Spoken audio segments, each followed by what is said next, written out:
हाय, hello, good morning, नमस्ते सगळ्यांना, जय भीम. मी सीमा, स्वागत आहे आपल्या सगळ्यांचं किचन सवंगडी आणि मी या चॅनलमध्ये. कसे आहात सगळे? आशा करते की तुम्ही मस्त, स्वस्त आणि आनंदी असाल. तर आता वाजत आलेले आहेत सकाळचे 8:30 आणि इथे मी मॉर्निंग वॉकला आलेली आहे. तर कल्याणमध्ये ना अशा प्रकारचे उद्यानं असणं खूप गरजेचं आहे. तर सकाळी सकाळी जिथे भरपूर सारी झाडं, फुलांची झाडं असतात ना, मोकळं ऑक्सिजन मिळतो, मोकळी हवा असते. आणि अशा ठिकाणी वॉक करायला मस्त वाटतं. तर इथे ना लाजाळूची झाडं भरपूर होती. तर त्याला मी मस्तपैकी हात वगैरे लावत होते. तर साधारणपणे 1 तास असा आम्ही राउंड मारला इथे, वॉक केला आणि मग नंतर तिकडनं मी घरी आले. तर सकाळचं जे माझं रुटीन आहे 5:15 वाजल्यापासूनचं ते साधारणपणे 8 वाजेपर्यंतचं. त्याच्यामध्ये ना साधारणपणे मुलांचा डबा असतो, त्याच्यानंतर झाडलोट असते, माझं अंघोळ वगैरे असतं, त्याच्यानंतर झाडांना पाणी घालणं वगैरे. तर पाणी देखील आलेलं असतं, पिण्याचं पाणी भरा, त्याच्यानंतर मशीन वगैरे लावा. तर यामध्येच ना सगळं उरकता 5:15 वाजल्यापासनं असं 8 वाजेपर्यंत इतकी कामं उरकली जातात. तर ते काही मी तुम्हाला आता इथे शेअर केलेलं नाहीये. वॉकवरून आल्यानंतर मी थोडंसं सॅलड वगैरे आणलं होतं. तर सॅलड तसं म्हणता येणार नाही, पण कसं आहे ना, आता 40शी ज्या क्रॉस केलेल्या ज्या महिला असतात, तर त्यांच्यामध्ये ना बऱ्यापैकी काही महिलांमध्ये रक्ताची कमी असते. तर त्याच्यामुळे डॉक्टर असं सांगतात, की बीट वगैरे खात जा. ते शरीराला पोषक वगैरे आहे. पण रोजच आपलं ना जेवणामध्ये बीट घ्यायचं लक्षात राहत नाही. तर मग मी काय केलं, तर येता-येता ना साधारणपणे 1 पाव बीटरूट आणले होते आणि अर्धा पाव आवळे आणले होते. तर आता मी त्याचं काय करणार आहे, ज्यूस करणार आहे. तर इथे माझं चाललेलं आहे आज ना गव्हाची खीर फार खावीशी वाटत होती. खपली गहू जे म्हणतो आपण. तर कोल्हापूरला ना विशेषतः ही जी खपली गव्हाची खीर प्रामुख्याने बनवली जाते. तर माझ्याकडे ते खपली गहू होते. तर त्या दिवशी मी फ्रिजमधून काहीतरी काढता-काढता मला ते खपली गहू दिसले. तर म्हटलं की चला थोडीशी खीर करूया. तर साधारणपणे अर्धीच वाटी मी इथे खपली गहू आणि साधारणपणे 3 ते 4 चमचे तांदूळ घालून धुवून कुकरला लावले. तर साधारणपणे 7 ते 8 शिट्ट्यांमध्ये नाही जास्तच लागतात 10 ते 15 शिट्ट्यांमध्ये अ, हे खपली गहू छान शिजले जातात. आणि जर लवकर बनवायची असतील ना खीर तर मग गहू भिजत घालायचे.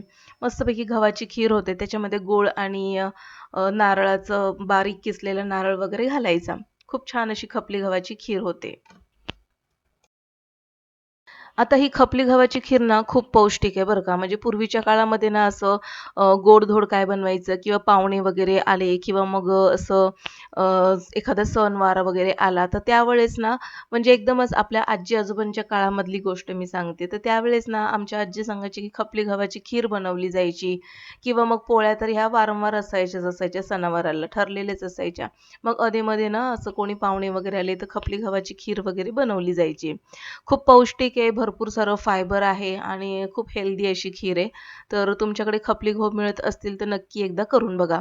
तर हे खपली गहू ना डी-मार्ट म्हणा किंवा रिलायन्स म्हणा किंवा पटेल लो मार्ट म्हणा ते तिकडे ना हे गहू असतात. तर हे गहू साधारण गव्हापेक्षा दिसायला वेगळे असतात. साधारणपणे उभट असतात हे गहू, लांब असे आणि त्याचा कलर जो असतो ना असा डार्क चॉकलेटी कलर असतो त्याचा आणि खाताना ना ते साधारणपणे नटी फ्लेवरचे लागतात. आणि गुळामध्ये आणि त्याच्यामध्ये जर ओल्या नारळाचा जर किस वगैरे घातला ना, अप्रतिम अशी ही खीर बनून तयार होते. आणि खात असताना त्यावरती आपण साजूक तूप घ्यायचं. मस्त अशी खीर बनून तयार होते. तर आपल्या घरामध्ये जे लहाने वगैरे आहेत ना, मुलं वगैरे, तर त्यांना ही खीर नक्की बनवून घाला. एका साइडला कुकरच्या शिट्ट्या होत आहेत आणि एका साइडला मी काय केलं हे जे 2 बीट म्हणजे 1 पावमध्ये 2च बीट बसले मोठे-मोठे आणि अर्धा पाव आवळे. तर हे काय केलं मी त्याचं साल वगैरे काढलं बीटचं आणि पाणी घालून छान असं बारीक पेस्ट तयार करून घेतलेली आहे. आणि ही जी पेस्ट आहे ना, आता या चाळणीने मी पूर्णपणे गाळून घेते. तर साधारणपणे तुम्ही 2दा पाणी घालून ही जी याचं जे ज्यूस आहे ना, ते काढू शकता. खूप छान असा रस निघतो त्याचा. मग आता ह्या ज्यूसचं करायचं काय? तर आपल्याकडे ना आईस क्यूब ट्रे असतो. तर त्याच्यामध्ये ना हा ज्यूस ओतून ठेवायचा आणि रोज सकाळी ज्यावेळेस तुम्ही कोमट पाणी पिता, तर त्यावेळेस एक असा 1 किंवा 2 क्यूब तुम्ही पाण्यामध्ये घालून ते बीटरूट ज्यूस पिऊ शकता. तर असं केल्याने काय होतं, तुमच्या शरीरामध्ये रक्त वाढतं. दुसरी गोष्ट या बीटरूटमध्ये खूप मोठ्या प्रमाणामध्ये आयर्न वगैरे असतं, तर ते ॲब्झॉर्ब होण्यासाठी आवळा घालणं गरजेचं आहे. आवळ्यामध्ये व्हिटॅमिन सी भरपूर प्रमाणामध्ये आहेत. आणि केसांसाठी हे देखील खूप असं केशवर्धक आहे असं म्हटलं तरी देखील चालेल. कसं आहे ना, बऱ्याचशा या स्त्रिया ज्या असतात, महिला असतात, तर तुम्ही तुम्ही ऐकत असाल, की एकच प्रॉब्लेम आहे, केस खूप गळतात. आता केस गळण्याचं महत्त्वाचं कारण काय आहे? तर आपल्या शरीरामध्ये लोहाचं प्रमाण कमी होतं, रक्त कमी होतो. त्याच्यानंतर व्हिटॅमिन डी, बी12 जर कमी झालं ना, तर तुमचे केस प्रचंड प्रमाणामध्ये गळायला लागतात. आणि त्यातल्या त्यात जर तुम्हाला थायरॉईड वगैरे असेल ना, तर हे प्रमाण तुमचं जास्त वाढतं. आणि म्हणूनच या सगळ्यातून बाहेर निघण्यासाठी आपल्याला हा ज्यूस तयार करून ठेवायचा आहे. तर हा जर ज्यूस तुम्ही बनवून ठेवला, या क्यूबमध्ये जो तुम्ही आईस क्यूब बनवले ना या ज्यूसचे, तर साधारणपणे 10 ते 15 दिवस हे आईस क्यूब जातात. पुन्हा एकदा तुम्ही ते बनवून ठेवू शकता. असं साधारणपणे महिनाभर घ्यायचं, त्याच्यानंतर 15 दिवस घ्यायचं, त्याच्यानंतर आठवड्यातून 2 वेळा जरी घेतलं तरी चालतं. तर आता मी सगळे ते आईस क्यूब असे ज्यूसने भरून घेतलेत आणि एक्स्ट्राचा जो ज्यूस होता तो एका पेलामध्ये भरते आणि राहिलेला ज्यूस छोट्याशा ग्लासमध्ये भरलेला आहे, तर तो मी पिऊन घेणार आहे. आणि हे जे आता शिल्लक राहिलेला हा जो चौथा म्हणजेच फायबर जे आहे, तर त्याचं काय करायचं? तर ते तुम्ही कोशिंबीरमध्ये वापरू शकता किंवा मग त्याचे पराठे बनवू शकता किंवा मग तुम्ही त्याचं खत म्हणून झाडांना देखील घालू शकता.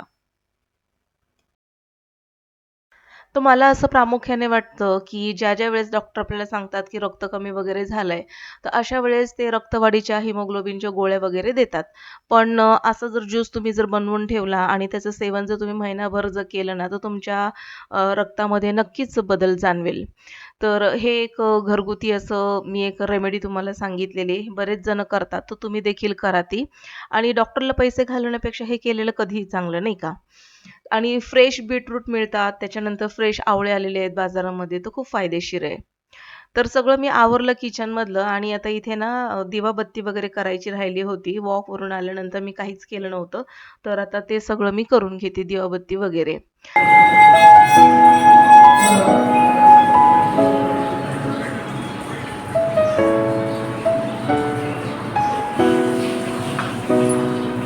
ज्यावेळेस तुम्ही मेडिटेशन वगैरे करता किंवा पंचकर्म वगैरे करत असता, तर त्यावेळेस ना हे असं खूप छान असं म्युझिक ही वाजवली जाते.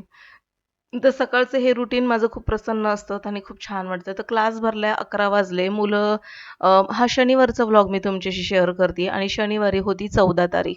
तर 14 फेब्रुवारी म्हणजे माझ्या मोठ्या मुलाचा वाढदिवस असतो आणि त्यामुळे मला दुपारी काही क्लास घेणं 4 ते 6 जमणार नव्हतं आणि म्हणून मग मी माझ्या क्लासच्या मुलांना म्हटलं, की तुम्ही शनिवारी लवकर सुटता शाळेतून, तर मग 10:30ला सुटता, तर 11चा क्लास आपण घेणार आहोत आणि साधारणपणे दीड तासच आज क्लास होणार आहे. अर्धा तास मी तुम्हाला लवकर सोडणार आहे.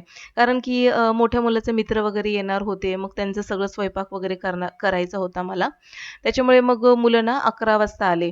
तर मुलांना असं बर्थडेचे चॉकलेट वगैरे दिले. मुलं खुश झाले आणि आता ना पोर्शन बऱ्यापैकी आता मी संपवायच्या बेतामध्ये आहे. कारण की आता सेमिस्टर येणार आहे. शिवाय 10वी बोर्ड देखील आता सुरू होईल उद्यापासून म्हणजे 17 तारखेपासून. तर त्यामुळे काय आहे आता मुलांना मध्ये-मध्ये सुट्ट्या देखील मिळतील 10वी बोर्डची जेव्हा-जेव्हा एक्झाम असेल. मग त्या वेळेस ना क्लास थोडे एक्स्ट्रा चालतील. सिलेबस कंप्लीट होण्याच्या मार्गावर आहे आमचा आणि मुलांची रिव्हिजन घेणं खूप गरजेचे आहे. तर सध्या आम्ही त्याच तयारीमध्ये आहोत आणि आता हा जो मुलगा आहे ना, तर लागोपाठ काही सुट्ट्या आलेल्या आहेत. शिवजयंती, शनिवार, रविवार आणि त्याची मम्मी जी आहे ना, ती वकील आहे. तर ते लोकं चाललेले आहेत बाहेर. त्याच्यामुळे ना मग याचा जो सिलेबस आहे, तर 4 ते 5 दिवस गॅप पडणार आहे. म्हणून मग म्हटलं, की चला पहिला ह्याचा सिलेबस मला जितका लवकरात लवकर कंप्लीट करता येईल, तितका लवकरात लवकर कंप्लीट करण्याचा प्रयत्न करते. जॉमेट्री शिकवते मी याला आणि याच्या कंपास बॉक्समध्ये जॉमेट्री मटेरियलच नाहीये. तर अर्धं आहे, अर्धं नाहीये. तर म्हणून मी म्हटलं, की आत्तापासून जॉमेट्री मटेरियल आपल्याला सगळं लागेल. तर ते शिकवतीये आणि खाली मुलांचा सगळ्यांचा अभ्यास चाललेला आहे. आज मी भरपूर काही शूट केलेलं आहे, पण व्हिडिओ खूप मोठा झाला असता.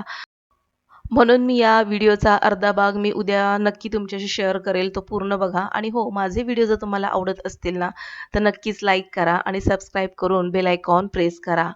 तर असा होता आजचा माझा दिवस. पुढील व्हिडिओ पाहण्यासाठी स्टे ट्यून अँड बाय.